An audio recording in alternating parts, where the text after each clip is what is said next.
परंतु धर्म के रूप अनेक हैं, अनेक प्रकार से किया जाता है। तो परम धर्म क्या? श्री भरत जी महाराज विचार कर रहे कि परहित सरेस धर्म नहीं भाई, पर पीड़ा नहीं सम अधमाई। परहित सरेस धर्म नहीं भाई, पर पीड़ा नहीं सम अधमाई। सबसे बड़ा धर्म क्या? परहित सरिस, दूसरे का जो हित करना होता है ना, वह सबसे बड़ा धर्म माना जाता है। और दूसरे को पीड़ा देना, दूसरे को दुख देना, ये सबसे बड़ा पाप माना जाता है। तो भरत समझ गए, इस समय मेरा माला जपना धर्म नहीं है, इस समय मेरा उस बालक के प्राणों की रक्षा करना धर्म है। तो भरत जी माला छोड़कर, वस्त्र उतार कर नदी में कूद गए और उस हिरणी के बालक को बचाकर अपनी कुटिया में लेकर आ गए। उसके लिए दूध का इंतजाम किया। अब माला भजना कम हो गया, उसका पालन ज्यादा होने लगा। देखिए यहां भरत जी से एक गलती हो जाती है। भरत जी ने भजन छोड़ दिया और उस बालक में ही मन को लगा लिया। पूरे पूरे दिन उस हिरणी के बालक के पालन में लगे रहते, और इस बात का अभिमान भी उनको हो गया कि यदि मैं नहीं बचाता तो इस बालक का कोई और ना होता। मैं ही तो माता हूं, मैं ही तो पिता हूं, मैंने इसे बचाया, अब मैं इसे नहीं छोड़ सकता। इतना मन लग गया उस बालक से, उस शावक से भरत जी का, कि माला तो महाराज बिल्कुल शून्य हो गई, भजन करते ही नहीं है, उसी का पालन करते रहते हैं। वह वन में कहीं खो गया।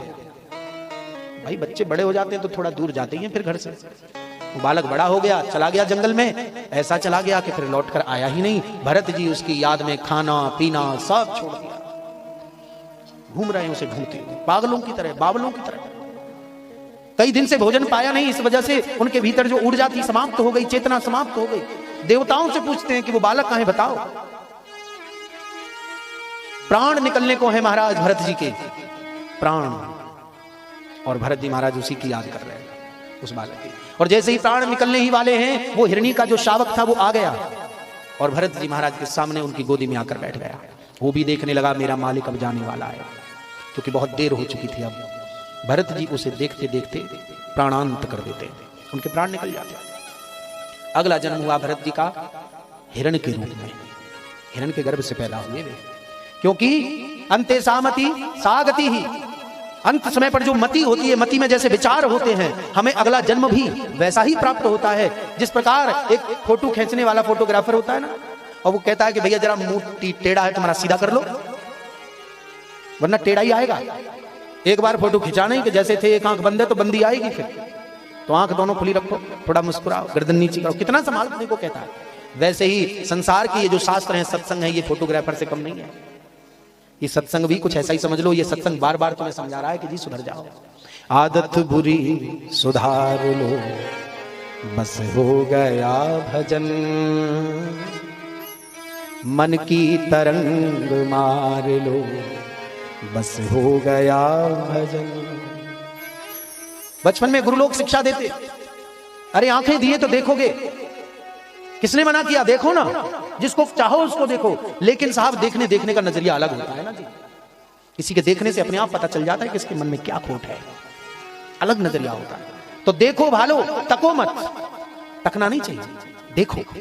परमात्मा ने आंखें दी तो देखोगे, नहीं तो क्या आंख बंद करके चलोगे, कुएं में ना गिर जाओगे, फिर आगे गड्ढा आया तो कैसे बचोगे। संसार इतना सुंदर बनाया है परमात्मा ने, तो देखने में कोई पाप नहीं लगता, लेकिन तकने में लगता है जी। देखो भालो, तको मत, बोलो चालो। परमात्मा ने जीभ दी है तो इसलिए नहीं दी है कि आप किसी को कुछ भी कहें, मर्यादा से बाहर कहें।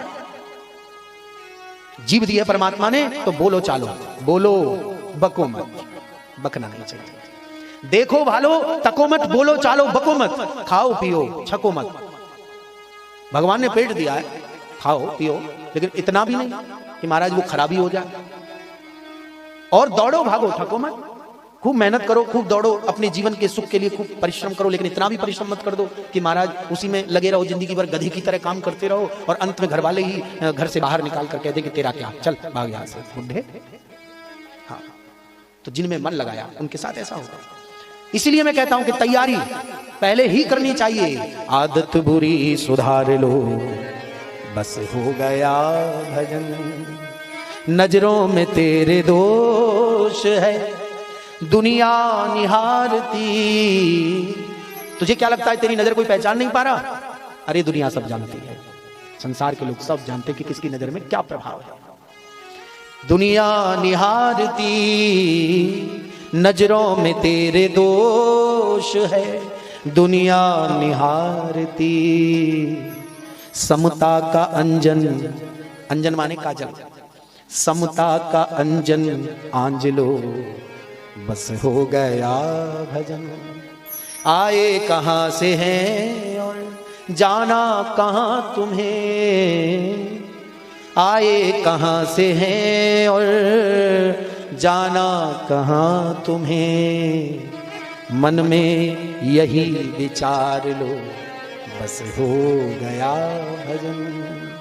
इतना ही तो करना है साहब। और भरत जी ने मरते समय हिरण के बालक को याद किया तो जी हिरण बन गए।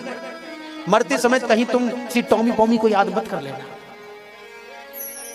कई लोग पशु प्रेम करते हैं ना जी, और पशु प्रेम भी गाय से नहीं करेंगे, गाय को तो कसाई के हाथ पकड़वा के आ जाएंगे, कुत्तों से करेंगे। सनातन धर्म की स्थिति तो देखो कितनी दयनीय हो गई है। पहली बात तो देसी गाय का नामो निशान समाप्त हो गया।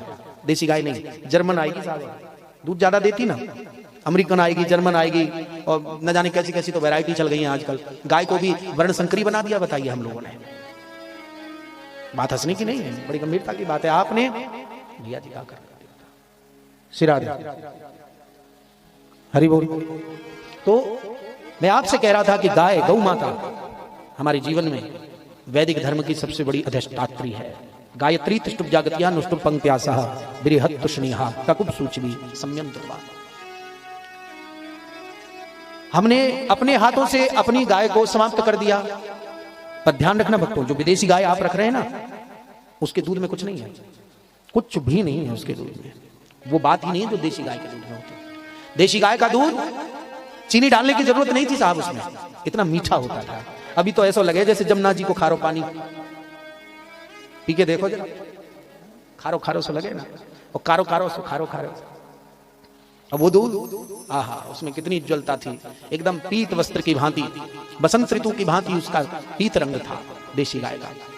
क्या हालत कर दी हम लोगों ने, विचार करना चाहिए। अरे तुम भैया इतनी विदेशी गाय अपना रहे हो तो कम से कम एक देसी बछिया तो रख लो, अपनी संस्कृति को तो बचा लो। इतने तो वो स्वार्थी मत बनो कि अपनी संस्कृति को ही समाप्त करने पर लगाए।